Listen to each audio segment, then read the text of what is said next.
Pokemon, the world's largest and most beloved video game franchise centered around a kid of somewhat questionable age, dropping out of school and traveling the lands to become a Pokemon master. Almost none can ever resist this pool of unforgettable characters and adventure. But if there's one thing that's been heavily debated by the fans of the series, it's definitely been the design changes that Pokemon has seen over the years. As expected from a series of regions spanning from rural Japan, to the concrete jungle of food trucks and feral pigeons of New York, to the streets of Paris, an interdimensional gate of indescribable and reality-bending horrors, and now in the Galar region, Europe. With all these new and unique regions, of course, comes all different kinds of new Pokemon. Of course, you got the classics like Pikachu, and then, of course, there's this Dragonite, he's just sitting there. And then, you got the rest, like... Okay, that's not even a Pokemon, that's literally just a pair of keys. Like, we talk about it's not even okay, like, why would you even make...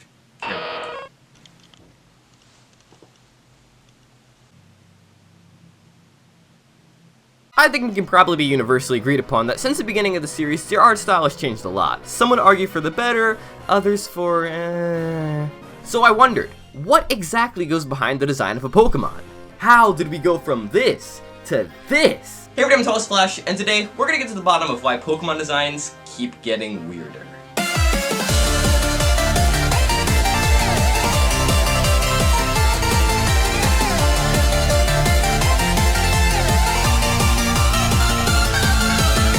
Lately, Pokemon designs have been getting pretty freaking weird, which I for one am pretty okay with and actually enjoy. But it doesn't change the fact that since Generation 1, a lot of things have changed. Taking a look at Pokemon from the original designs, we can see that they were originally a lot more realistic in their designs, and had proportions similar to animals in the real world. Like Spearow and Fearow both basically being normal anime birds. And then you have Charmander, which for all sakes of explanation, is literally a lizard with a candle on its tail. That's not to say that there weren't some crazy designs in Gen 1, take for instance Ghastly, Slowbro, and Porygon, but even they still were relatively tame in their designs. Never mind, I forgot Porygon does that. Man, I sure am glad I picked today to wear sunglasses indoors. Oh shit. But the point still stands, Gen 1 designs in comparison to some of the stuff we got later weren't really as crazy yet.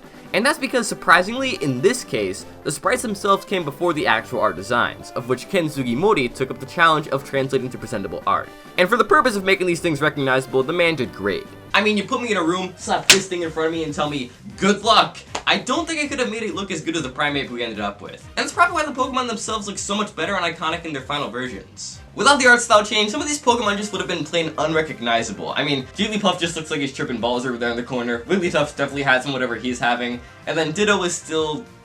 just Ditto, I guess. And the sprite of Vulpix is so cursed, I actually kinda love it. Later in Pokemon Blue, which came out in the US, almost all of the designs were updated to Sugimori's refined versions of the originals. These are the designs we've all come to know and love, because they're just so iconic and recognizable. Probably because you could actually tell what you were looking at this time around. Things were going fine all the way through Gen 2 until GameFreak got a little whiff of this bad boy. The Gameboy Advance! The Advanced Game Boy. The first Game Boy with color. You know, besides the Game Boy Color. But this one wasn't just any Game Boy with color, because now on this thing's screen, you could display scenes better than what we had on the SNES. And here, every game got the special treatment.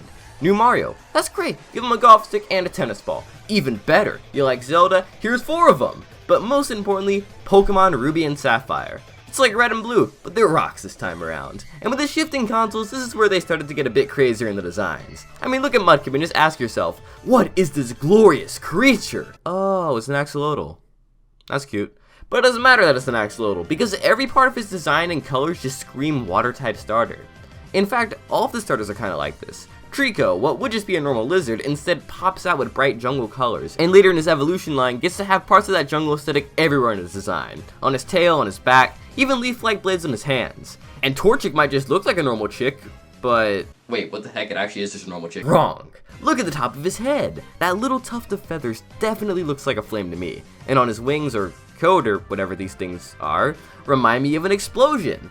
The important thing is that all of these are clues about the Pokemon that you get just from looking at them for a few seconds. And that's because the shapes and the colors of the new Pokemon on the Game Boy Advance let Game Freak show less. You look at Charmander and Cyndaquil, what types are they? Oh look, there's fire, gotta be a fire type. But if you take that fire away, they sort of lose their identity. And it's actually okay, because if they were too creative in their designs, you wouldn't really know what you were looking at on that tiny dark screen.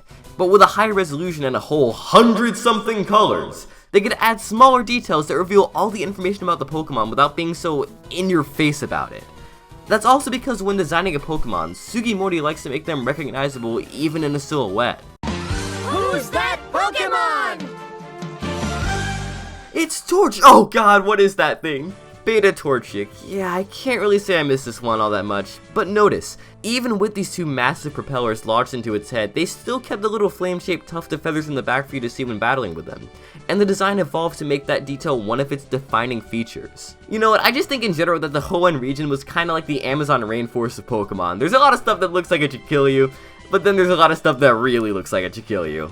Not Honey Badgers yet though, you gotta wait till Gen 6 for those. Yep, this is fine. Pokemon designs are awesome! Wait a second, this is the part of the video where everything's going fine and then, oh look, Generation 5. I'll get it out there right now. I love Pokemon Black and White. Twice in fact. Some of my favorites in the series. But I just gotta say, this generation had some jank Pokemon. That's not to discredit all the amazing ones like the Scolipede line, Crocodile, Darmanitan, but a literal trash bag. I get that it's supposed to be based on New York and all, but come on, there's a little bit more to it than that, like pigeons and, seriously though, Trubbish and Garbodor were both kinda stretching it as to what people would even want to catch. And this trend of making objects in the Pokemon like an ice cream cone, a pair of keys, and a sandcastle later was definitely not my favorite group of Pokemon. And some of the designs since have been a little... what am I looking at again? Even with some of these weird and probably useless Pokemon designs, between Gen 5 and 7 we also have gotten some of the most innovative designs in the series so far. And it's not even including Mega Evolutions, which Game Freak seems to have forgotten about completely since... don't worry, we're saving you for later. But from when it was a main mechanic, watching Charizard use Blue Fire, seeing Gyarados ascend to a God tier Koi, and Mawile basically getting another head with a cool robe as a bonus was definitely height of the art team just saying, yeah, screw it, and doing whatever they wanted to. Speaking of screw it, let's talk about Gen 7 for a second, because they just looked at Pokemon and said screw it and added aliens to the game. Even though they started going wild with the actual Pokemon's designs, something about Ultra Beast has always seemed foreign. Like they really didn't belong in the right universe to stand along something like Unknown, or even something like Giratina. And what do you know, there's actually a pretty big difference that all Ultra Beasts have, which I don't really know why I never paid attention to before. That difference is that these things have some weird freaking eyes, or sometimes none at all. When the first thing you usually look at is a Pokemon's eyes, or eye, it's pretty jarring when you're met back with nothing. Like with Nihilgo's design. Xurkitree and Blacephalon, I'm not even gonna try to pronounce that, are the same way. And for the ones that have eyes, and the ones that, oh shit, that's a lot of eyes, they all still have no pupils, much like the stereotypical gray alien or something like Invader Zim. Still, the fact that just a tiny difference like that could make Ultra Beasts really feel alien in a game where there are still literal aliens as Pokemon is pretty impressive. With those guys out of the way, we've made it all the way to Gen 8, where even without a full national dex, I still really like the direction of the series' new designs, taking spins on older Pokemons with some fresh designs like a Stealth Bomber Dragon, a Knife Bird, just an Ice Cube, a hybrid fossil Pokemon where you can mix and match, and Red Cactus. It's spiky. That's not even to mention the new Gigamax forms. Well, I've gotta admit, the whole Titan Pokemon mechanic is lazy as heck. I feel like they're going full meme on the unique ones, like the Big Pikachu, the Long Cat Meowth, and the Ocarina Lapras. Seriously though, the new Pokemon of Sword and Shield are just some of my favorites in the wild. They're just so much more creative and unique than some of the other ones we've gotten recently. It reminds me a lot of how Hoenn felt like an exotic region in comparison to Gens 1 and 2. And I think that Galar is sort of the same way for the new 3D era of Pokemon games. Although there is still one thing on my mind. Giving me out the beard was the single best decision Game Freak has made since Pokemon Heart Gold and Soul Silver. Period. Hey guys, that's all for today. I really hope you enjoyed this video. This has been in the works for a very long time, and it's something that I'm so glad to finally get to show to you all. And I just wanted to say that if you did like the video, make sure you drop a like down below because it really helps the channel a lot. Sharing the video itself always helps as well. If you could share it on Twitter, Reddit, or Facebook, if people even still use that, then make sure you... Bro, what? Oh, that is freaky. Dog, that was... Alright, whatever. I'm closing it again. So, the door just opened by itself. My house is haunted now, confirmed. Luigi's Mansion video coming soon. But no, in all seriousness guys, thank you all so much for supporting the channel recently. We've hit 7,000 subscribers, and I just have to be so thankful for you all once again. If you want to keep up with me and future uploads on the channel, make sure you follow me on Twitter, and make sure that notification bell is pressed on YouTube because I know that the YouTube algorithm is always jank, so that always helps a ton if you do. Once again, thank you all so much for watching, and until next time, I'll be back in a flash.